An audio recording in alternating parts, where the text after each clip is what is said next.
a beautiful name it is. What a beautiful name it is. The name of Jesus Christ, my King. What a beautiful name it is. Nothing compares to this. What a beautiful name it is. The name of Jesus.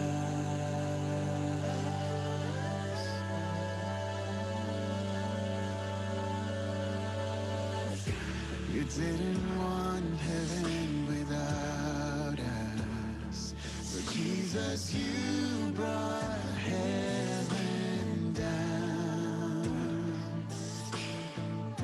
My sin was great, your love was greater. What could separate us now? What a wonderful name it is. What a wonderful name it is. The name of Jesus Christ, my King. What a wonderful name it is. Nothing compares to this. What a wonderful name it is. The name of Jesus. What a wonderful name it is.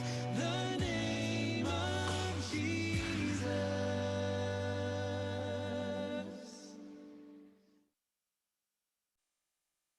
Tayo po ay manalangin. Panginoong Diyos, katulad po ng aming inawit po, Panginoon, ang iyong pangalan, Panginoon, ay banal at walang katulad po, Panginoon. Sa mga oras, Panginoon, na ito ay hinihiling po namin na samahan niyo po kami sa aming OPM po, Panginoon, online prayer meeting. Samahan niyo po yung aming mga kapatiran na nasa kanilang mga tahanan po, Panginoon, at kaming mga nasa online po, Panginoon, upang yung mensahe mo po, Panginoon, ang siyang maipahayag mo sa amin at maging kasangkapan mo kami sa pananalangin po, Panginoon, ng iyong kalooban. Ito po, Panginoon, ang aming panalangin sa tanging pangalan ni Jesus. Amen.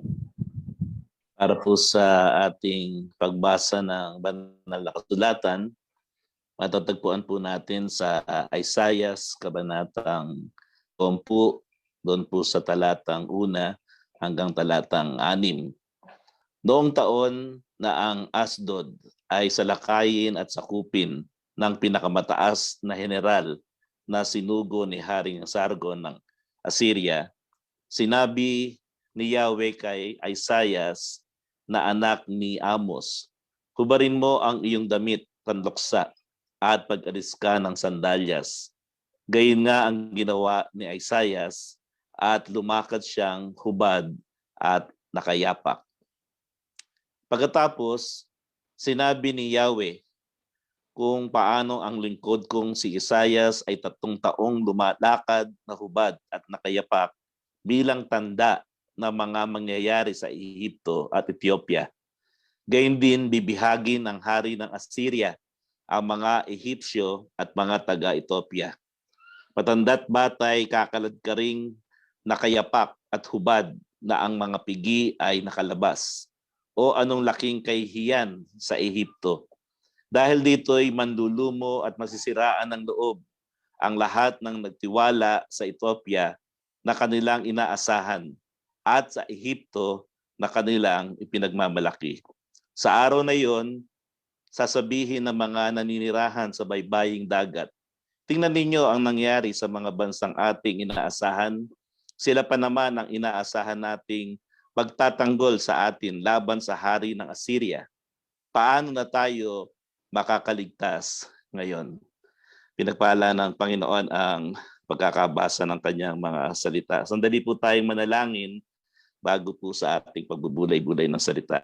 Panginoon, hayaan po ninyo ng inyong mga salita na ngayon ay aming binasa at ang mensahe na nais po ninyo makarating sa amin ay patuloy na magbibigay sa amin ng pangunawa, ng kalakasan upang lalo naming tanggapin at mapakinggan ang inyong mensahe sa bawat araw ng aming pong buhay at kami ay makakilos at makagawa ayon sa inyong banal na kalooban.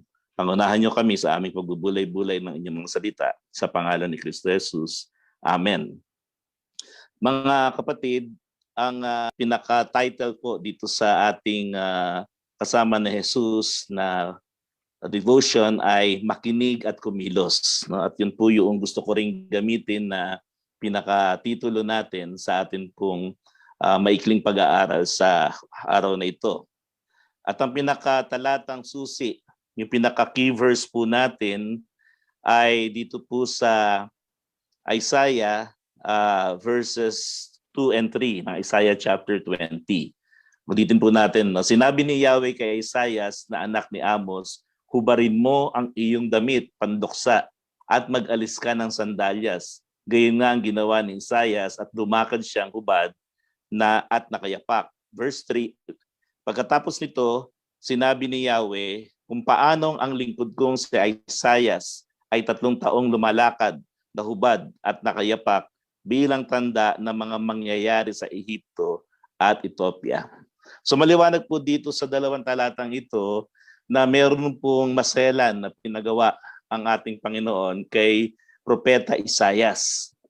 At itong kanyang pinagawa, personal niyang pinagawa kay Isaias, pero ang mensahe ay para dito po sa mangyayari sa Ehipto at Ethiopia. At ito po ay ipinapahayag ng Diyos sa bansa ng bayan ng Huda, no, dito po sa Israel, sa mga Israelita.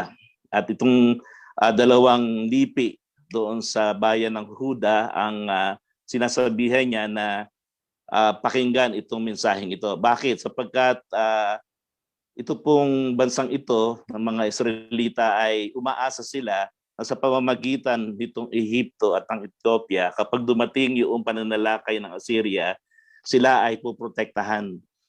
Kaya umaasa sila doon sa pagliligtas na gagawin ng bansang ito, ng Ehipto, dito po sa mga Israelita, particularly sa Huda.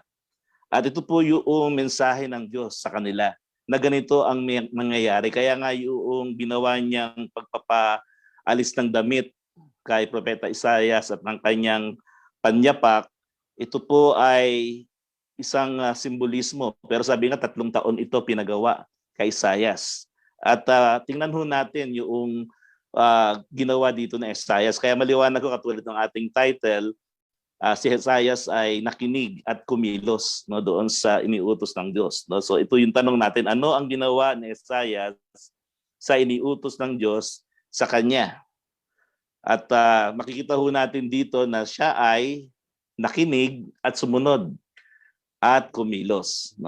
Gusto ko pong tingnan natin ito, mga kapatid, yung mensahe sa atin sa panahon natin ngayon.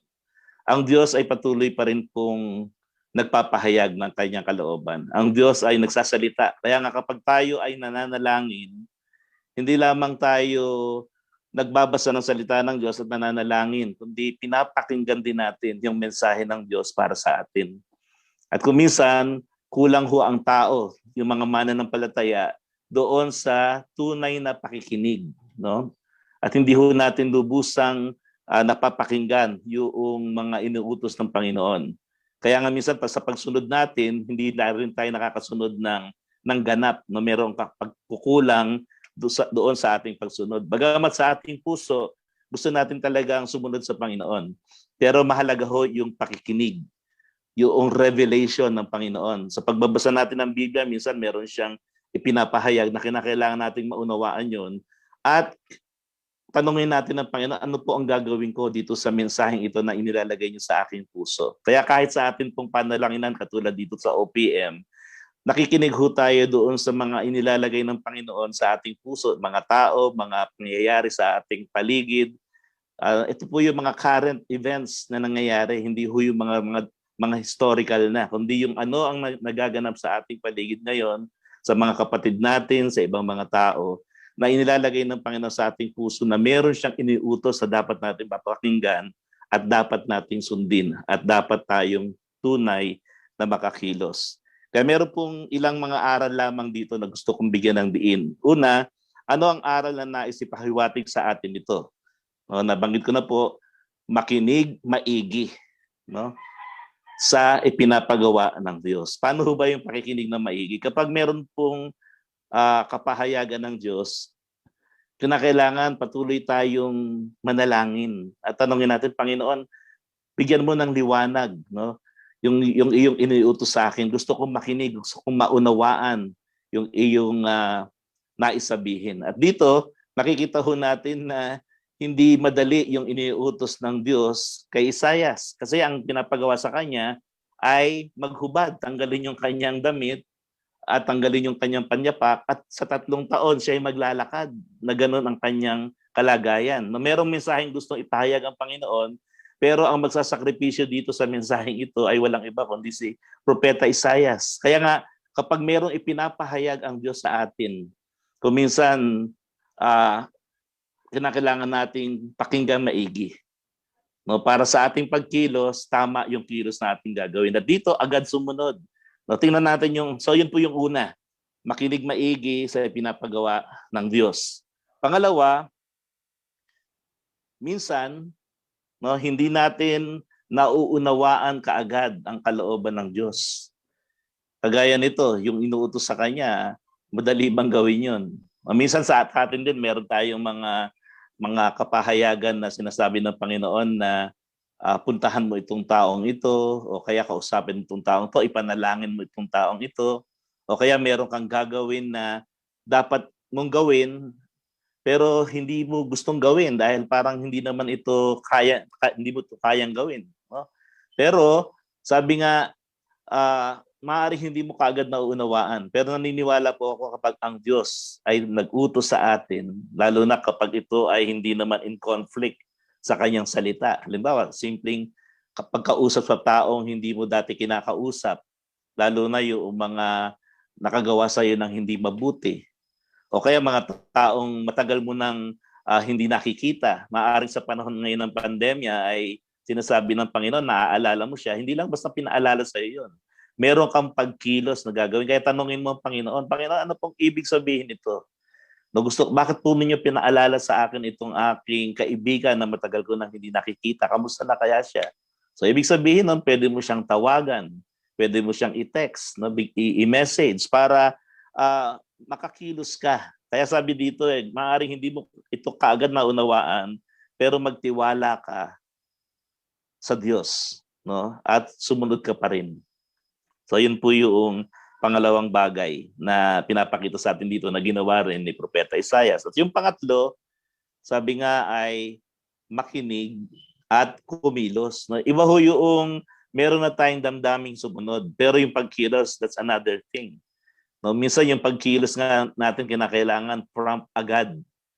No, kapag dinidelay natin yung inuutos ng Panginoon, minsan sinabi na sa atin na puntahan ng taong ito, ipanalangin mo, yung conviction na nasa ating puso na ito'y galing sa Diyos, pero ang sabi, panalangin mo ngayon, pero nag-iba ka pa ng lumiban ka pa ng ilang mga sandali, ng ilang araw, no? At maaaring magiging huli na yung kapahayagan na yon kapag hindi ka kaagad sumunod. Kaya minsan ho nangyari ho yan sa akin. Meron akong, ewan ko kung naikwento ko na sa inyo to, nung ako ay kabataan pa, umattend ako ng isang conference sa Bicol. At nung kami pauwi na, no, medyo gabi na kami uuwi nun para yung madaling araw kami ay nasa Maynila na, naramdaman ko na lang na kumakalog-kalog yung aming sasakyan na bus. At bigla itong lumagapok na gano'n at para kaming lahat ay umuga ng malakas. Yung pala, nasa gilid na kami ng bangin. At yung aming gulong ay halos papabagsak na doon sa bangin. At yung pong oras na yon ay mag-aalauna ng madaling araw. Kaya nga, sa kabutihan ng Panginoon, hindi naman kami natuloy sa ganong kalagayan. Lumipat lang ko kami ng bus at kami ay nakauwi na rin. Pagdating ko ng bahay, sinalubong ako ng aking ina at ang sabi, alam mo, hindi ako makatulog kagabi. Naalala kita, nagising ako bago mag-alauna. At ipinanalangin ko na ingatan kayo ng Panginoon. Anong oras ba kayo umalis? Sabi ko, yung mga ganong oras, kami ay nasa daan na doon sa Bitukang Manok, doon sa Bicol. At ang sabi niya, nanalangin ako kasi parang hindi ako mapakali. Alam niya mga kapatid, hindi ho aksidente yun. Kinakailangan ang Panginoon ay kumilos, nagpahayag siya, no? At ang nanay ko nakinig. At sabi nga, kumilos siya kaagad. Hindi na niya dinelay yung panalangin. Alam niyo kung bakit? Dahil ang sabi nga, kaya tayong iligtas ng Panginoon, pero kinakailangan dito sa lupa tayo na binigyan ng kapangyarihan na anuman yung ating pakawalan sa langit, sa lupa, papakawalan sa langit, anuman yung pigilan natin sa lupa, pipigilan sa langit.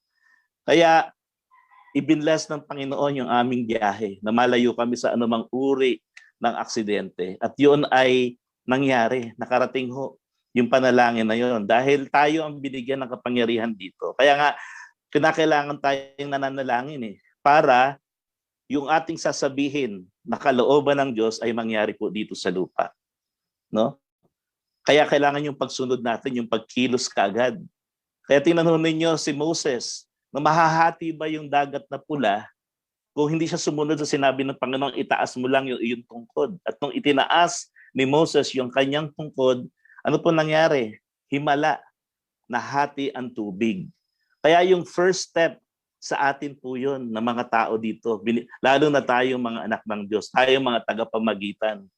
Kaya hindi po aksidente kapag mayroon pong mga taong inilalagay ang Diyos sa ating puso't isipan, magtanong ho tayo at sabihin natin, Panginoon, bakit po ninyo pinaalala sa akin to? At kung minsan kahit hindi natin nauunawaan, dahil meron ng specific na kapahayagan o tao na alala mo, ipag-pray mo na kaagad.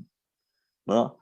At naniniwala po ako ang kasunod nito, yung susunod na mensahe natin na makikita ho natin dito. Ano ho yung dulo? Ano pa yung aral na naisipahiwatig sa atin ito?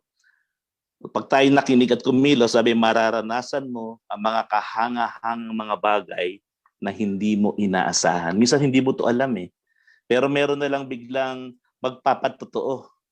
No? Kagaya ho nung tao dito sa atin pong kasama ni Jesus sa devotion natin. Sabi dito, gumagawa siya ng listahan ng mga taong naiisip niya. At ipinapaabot niya doon sa bawat araw na yon yung kanyang mensahe, no? Kung ano man yun, siguro sa panahon natin ngayon, yung pagpapadala ng mga text messages, no, yung ating devotion, pagkamusta, pagtawag sa atin pong mga telepono, no? Yun po ay mga mahalagang bagay na kung minsan magugulat na lang tayo, pinaalala sa iyo to ng Diyos yung taong yun dahil meron siyang kailangan. At naniniwala po ako marami sa atin nakaranas na ng ganon. Hindi aksidente na naalala mo yung taong yun. Dahil maaaring yun ang nais ng Panginoon para gamitin ka na instrumento para pakawalan mo yung pagpapalang nais ng Panginoon para sa taong yun. Maaaring ito ay kagalingan, kaluwagan sa damdamin, kapayapaan, pagtulong sa material na pangangailangan. Lahat yan, no, gagamitin ka ng Panginoon. At kapag ginawa mo yun, yung pakikinig at yung pagkilos kaagad, makikita mo yung kahangang pagkilos ng Diyos sa iyong buhay at sa mga taong nakapaligid sa iyo. Tayo po'y manalangin. Dakila at makapangyarihang Diyos, ingatan po ninyo sa aming puso ang mensaheng ito na katulad ni Propeta Isaias. Hindi niya lubos na naintindihan yung inyong kapahayagan sa kanya na pinagawa, ngunit meron pong mensahe para sa ibang mga tao. At dahil siya ay sumunod, meron pong magandang naging resulta ito doon po sa bansa na kanyang binibigyan ng mensaheng ito. Kaya nga dalangin po namin, Panginoon, tulungan niyo kami na lubos kayong maunawaan sa mga kapahayagan, nakinig kami ng mabuti, at amin pong hindi lamang sundin, kundi kumilos kami kaagad sa mga bagay na pinapagawa ninyo sa amin. Ito po, Panginoon, ang aming pinagpapasalamat at dalangin sa makapangyarihang pangalan ni Kristo Jesus. Amen.